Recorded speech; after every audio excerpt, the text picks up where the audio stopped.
Hey VC, this is Luke with Hot Wax and Cool Vinyl. Welcome back.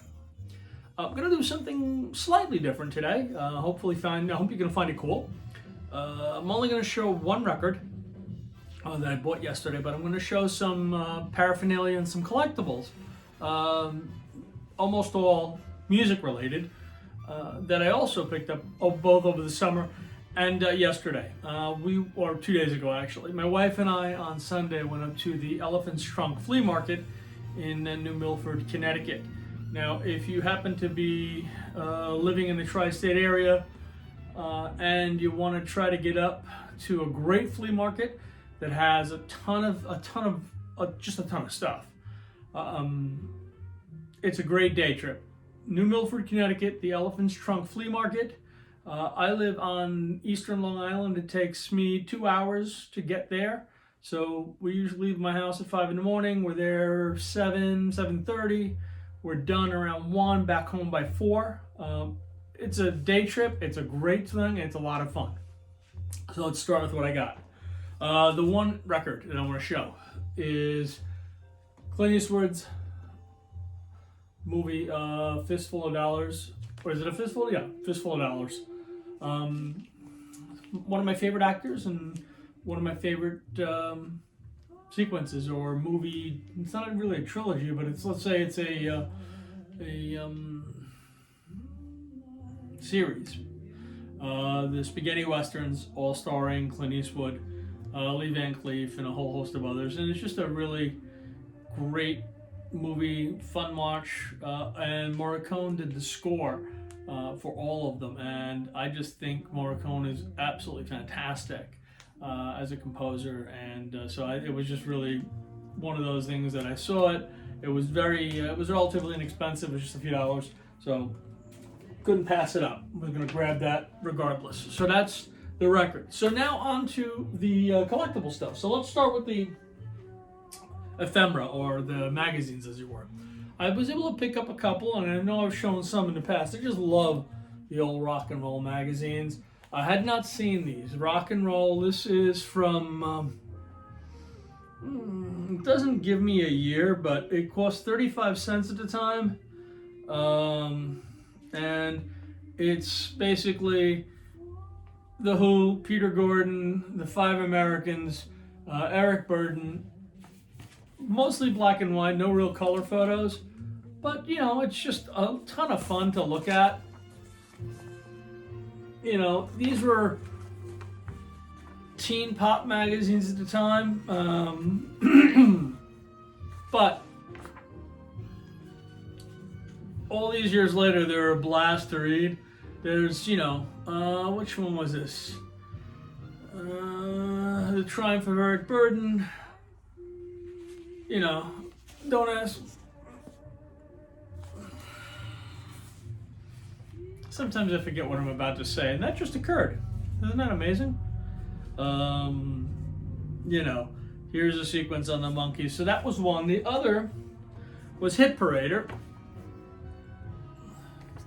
And this one was an April issue. Again, doesn't give me the year, but it's got the Beatles and The Who and a few other odds and ends. And there was one in particular that I found really fascinating, which is why I wanted to read it.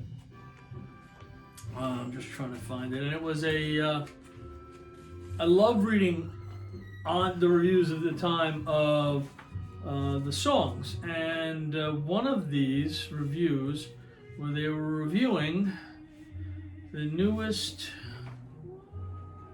single from the Beatles, which was Yesterday, and the review that it came and how it was reviewed during the time was a really interesting and fun read.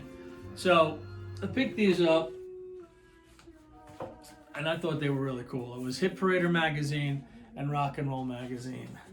I usually always look for Cream, Hit Parade, or anything weird or like these, which I'm not aware of, or like this one, the Goldmine record review that I saw and I picked up I guess it was in Rhode Island a couple of weeks back.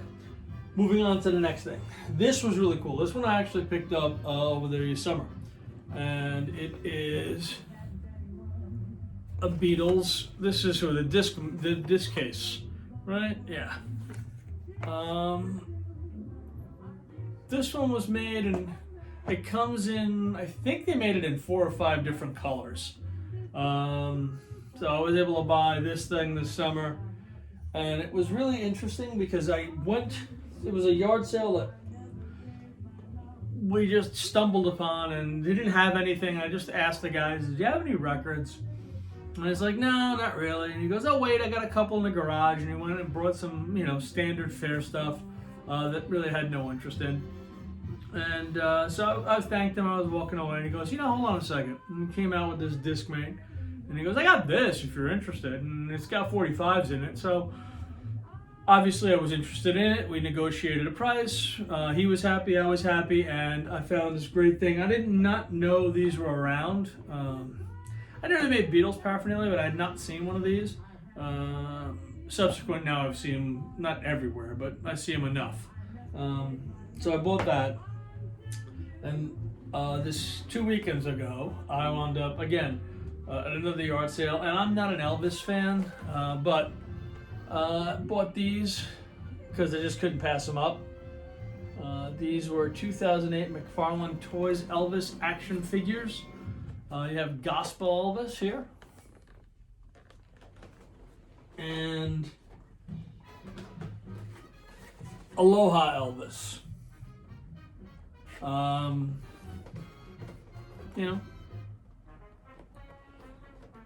I just found them fascinating. I had really no intention of actually buying them because I really don't, I'm not a huge Elvis fan per se. But they were interesting enough, and they were in the box, and they were very reasonable, so I just bought them. And then yesterday, I bought this, another of the disc cases. This is from 61, right? Yes. This is, and the reason I know it's from 61, at least I believe it's from 61, because it's sitting here on the receipt.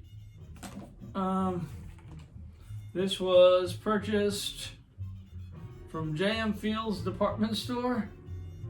I think it cost $5.57 in 1961, which seems really excessive, but it's really, really cool. We have the 45s cases, but and I know they make the LP cases, but I don't see them that often. So I was able to get this one. It needs to be aired out because it smells like, storage. So I bought that as well.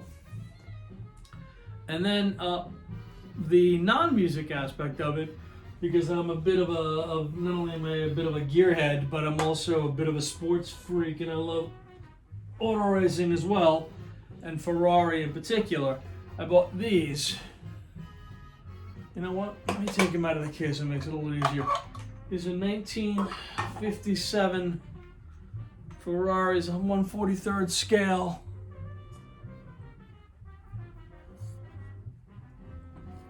Which I thought were really cool.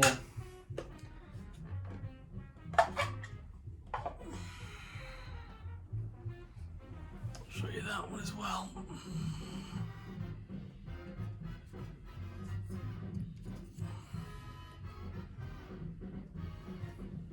So,